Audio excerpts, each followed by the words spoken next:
The sun was setting over Gettysburg, its crimson glow bathing the rolling hills and open fields in blood-red light.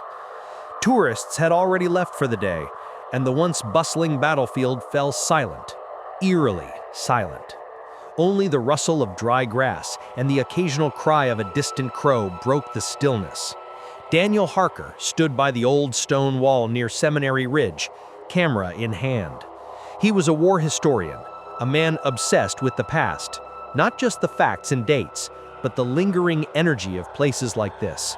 His YouTube channel, Ghosts of History, had earned him a decent following, though many mocked his paranormal nonsense.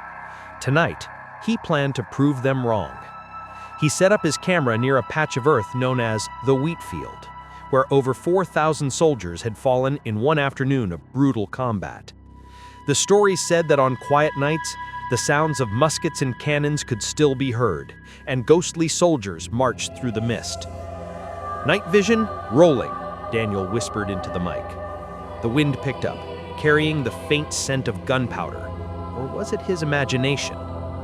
He began narrating softly. On July 2nd, 1863, this very field became a slaughterhouse. Men screamed, horses fell, and the air was thick with smoke and blood. Some say their souls never left. As he spoke, a low rumble echoed across the land. It wasn't thunder. The sky was clear. Daniel froze, staring into the darkness. A faint mist began to rise from the ground, curling around his boots. The temperature dropped sharply, his breath visible in the night air. He turned his camera toward the far end of the field. Through the mist, he thought he saw movement. Figures. Dozens of them, marching silently, in perfect formation. Blue coats, rifles on their shoulders. "Holy hell," he whispered. He zoomed in. The figures were transparent, shimmering like reflections on water. One of them turned its head, revealing a pale face with hollow eyes staring directly at him. Daniel stumbled backward, his heart hammering. The camera trembled in his hand. "This can't be real!" But the sound of marching boots grew louder, echoing off the stones around him. Then came another sound, the piercing cry of a dying man. Daniel dropped to his knees, clutching his ears. The battlefield exploded into chaos, shouts, gunfire, cannon blasts, all blending into a deafening roar. He saw soldiers fighting phantom battles, bayonets clashing in a war that should have ended 160 years ago. And, just as suddenly as it began, silence returned. Daniel opened his eyes. The field was empty. The mist was gone. But when he looked down at his camera's screen, his blood ran cold. The final frame showed dozens of ghostly faces staring straight into the lens, eyes full of sorrow and rage. A faint whisper came from the darkness behind him. "Why have you returned?" Daniel spun around, his flashlight beam slicing through the darkness. No one was there. The voice had been so close, almost whispering into his ear, but the field was empty. The only sound was the wind sighing through the tall grass. He took a shaky breath. "Get it together," he muttered. "Probably the wind, yeah, the wind." But even as he said it, he didn't believe himself. The air felt heavy now, charged with something unseen, like the world was holding its breath. He checked his camera. The battery, fully charged an hour ago, was dead. The screen flickered and went black. His equipment had failed before, but never this completely. He stuffed it into his bag, grabbed his flashlight, and started toward the road. Enough filming for tonight. As he walked, the fog rolled in again, thicker this time, rising from the ground like smoke from invisible fires. It swallowed the moonlight, and soon Daniel could barely see a few feet ahead. The air grew colder. Each breath came out in pale mist. He stopped, listening. Somewhere ahead came the sound of boots crunching on gravel. More than one pair. A slow, synchronized march. "Hello?" Daniel called out, his voice trembling despite his effort to stay calm. "Is someone there? Park ranger?" The footsteps stopped. Silence. Then a faint metallic clink, like a rifle being set against a shoulder. Daniel's pulse pounded in his ears. I'm leaving now. I don't mean any harm. The fog parted slightly, revealing a silhouette, a soldier, standing no more than 20 feet away. The man wore a tattered Union uniform, his face pale as moonlight, eyes sunken but burning with something like pain. His chest bore a dark, spreading stain. Daniel froze, his mouth dry. The soldier raised a trembling hand and pointed toward the wheat field. His voice came out as a rasping whisper. "They're still fighting." "What?" Daniel whispered. "Still fighting." The soldier's face twisted in anguish. Then, without warning, his form dissolved into mist, scattering into the wind. Daniel staggered backwards, nearly tripping over a rock. His heart raced. This wasn't some trick of light. He'd seen the man, heard him. He ran. The fog seemed to close around him, each step heavier than the last. The landscape warped. Fences where there shouldn't be fences, the smell of blood in the air, the distant thud of cannon fire echoing from nowhere. When he finally broke through the fog, he found himself not on the road, but back where he'd started, by the stone wall near Seminary Ridge. And now, there was something new. A faint blue glow shimmered across the field, outlining rows of ghostly tents. The distant murmur of voices drifted through the air, men talking softly, moaning, praying. He lifted his flashlight, trembling. There, sitting by a phantom campfire, were soldiers, hundreds of them. Some bandaged, others bleeding, all unaware of Daniel's presence. And above the flickering blue flames, a shadow stood watching him. It wasn't a soldier. It was something older. Daniel's breath caught in his throat. The figure standing beyond the ghostly campfire wasn't dressed like the soldiers. Its form was darker, sharper, almost blending into the fog itself. Though the flickering blue flames barely reached it, he could make out the outline of a long coat, a slouched hat, and eyes that gleamed faintly red. The watcher did not move. Daniel raised his flashlight, but the beam faltered, dimming as though the light itself refused to touch the thing before him. The fog thickened around the shadow, swirling like smoke drawn to a fire. Then, from behind him, came the unmistakable sound of boots shuffling, hundreds of them. He turned, and his heart lurched. The soldiers who had been sitting around the phantom campfires were now standing. Rows of ghostly men stared at him, faces blank, eyes hollow and white. Some were missing limbs. Others bore ghastly wounds that still oozed dark vapor instead of blood. Their silent attention pressed down on him like a physical weight. Daniel stumbled backwards, whispering, "Please, I didn't mean to disturb you." A single soldier stepped forward, a Confederate this time, gray uniform torn, his face little more than bone and shadow. "You walk upon hallowed ground," the ghost rasped, his voice distant, echoing like it came from the bottom of a well. "The blood of brothers stains this earth." Daniel swallowed hard. "I'm just a historian. I'm only here to profit from the dead," the ghost interrupted, voice turning sharp. Daniel shook his head violently. "No, I want people to remember what happened here." The ghost's hollow eyes flickered. For a moment, silence. Then another voice, this one colder, deeper, rolled across the field like distant thunder.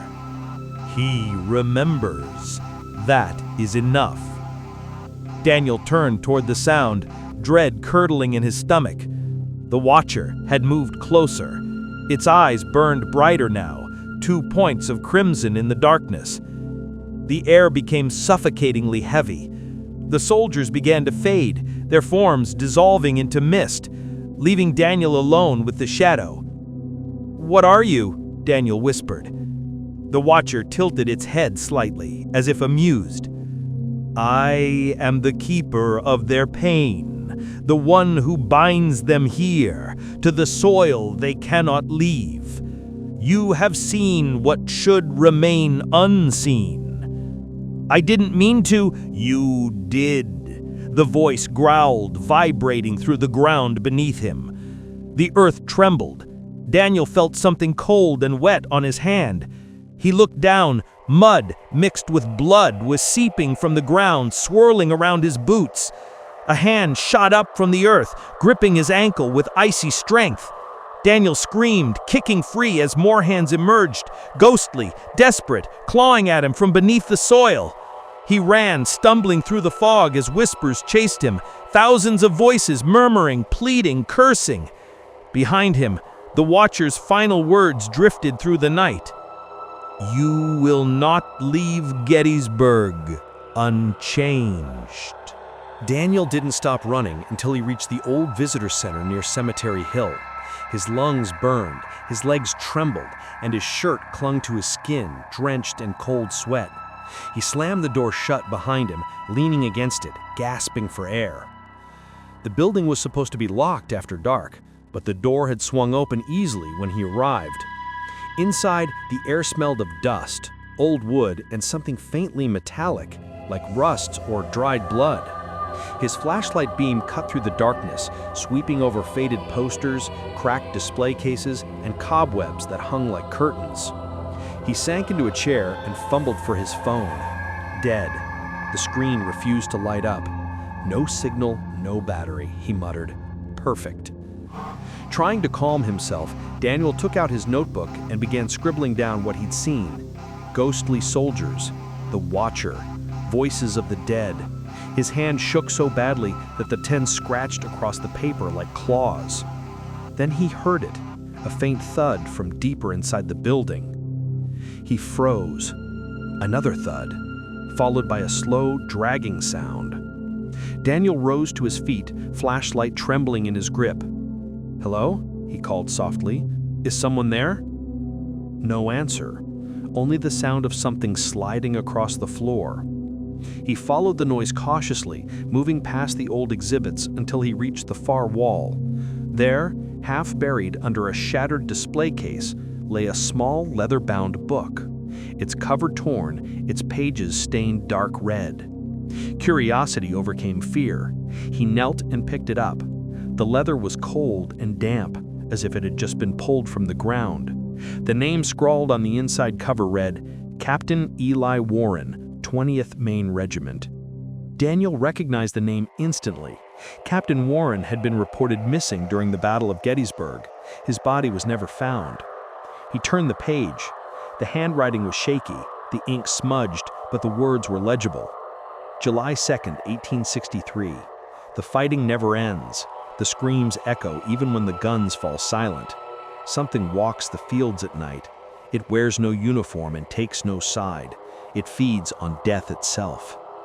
Daniel's throat tightened. He flipped another page. July 3rd. Men vanish in the fog. We find their muskets but never their bodies. The Thing watches us. Some call it the Reaper, others the Watcher. It wants us to remember it. He felt his skin crawl. This was no coincidence. The Watcher had existed even then. A gust of icy wind swept through the room, slamming a door somewhere in the back. Daniel nearly dropped the diary. He looked up and saw a figure standing in the reflection of a glass case. It was a soldier, uniform tattered, eyes hollow, but the face, Daniel recognized it from the diary sketch. Captain Warren. "Why did you open it? He'll come for you now," the ghost whispered, voice cracking with despair. Before Daniel could move, every display light flickered on at once, and behind him, the Watcher's red eyes glowed in the dark. Daniel froze, his breath catching in his chest. The red glow from the Watcher's eyes painted the walls in a ghastly light. The ghostly figure of Captain Warren turned to face it, his expression filled with terror and guilt. "It's too late," Warren said softly. "He knows your name now." Daniel stumbled backward, clutching the diary to his chest. What does it want? "The same thing it always wanted," the captain replied, his voice breaking into a hollow whisper. "To keep the war alive, to feed on remembrance, fear, and pain. Every man who dies here, every soul that lingers, it's his feast." The Watcher stepped forward, and the air thickened, pressing down like invisible hands. Its form shifted, part man, part smoke, part shadow. From within the darkness, Daniel could see fragments of faces, soldiers, both Union and Confederate, screaming silently, trapped within its swirling form. "Daniel Harker," the Watcher said, voice like grinding stone. "You came to remember the dead, and now you will." The lights in the building shattered one by one, plunging everything into flickering darkness. Daniel bolted toward the door, but it slammed shut on its own. The windows rattled violently. The diary in his hand began to burn with an eerie blue light, its pages flipping rapidly as if blown by a storm. Captain Warren stepped between Daniel and the Watcher. "No more," he shouted. "You took enough." The Watcher's voice deepened. "You belong to me, Captain. You and all your men. You never left the field." The captain's spectral body began to dissolve, torn apart by unseen forces. His eyes met Daniel's one last time. "Burn the book!" he screamed.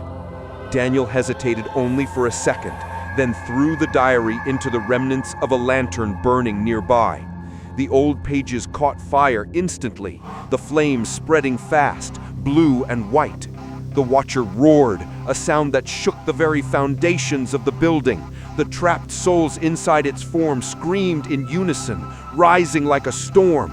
The entire room filled with blinding light, and then silence.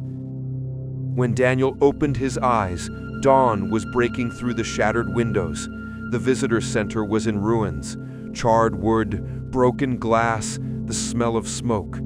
The diary was nothing but ashes. He staggered outside. The fog had lifted. The fields of Gettysburg stretched out before him, calm and silent under the morning sun. Birds sang in the distance. No whispers, no marching boots. For the first time, it felt peaceful. Weeks later, back in his studio, Daniel uploaded the footage from the night. Every file had been corrupted except one, a single minute of video. In it, he saw himself standing in the fog, staring into the darkness. Then faintly, behind him, two glowing red eyes. The audio crackled, and a whisper crawled through the speakers. "You cannot bury what remembers." Daniel shut the laptop, his skin crawling. Outside his window, a faint mist began to rise from the street below, soft, curling, almost like smoke, and for a moment he thought he heard drums in the distance.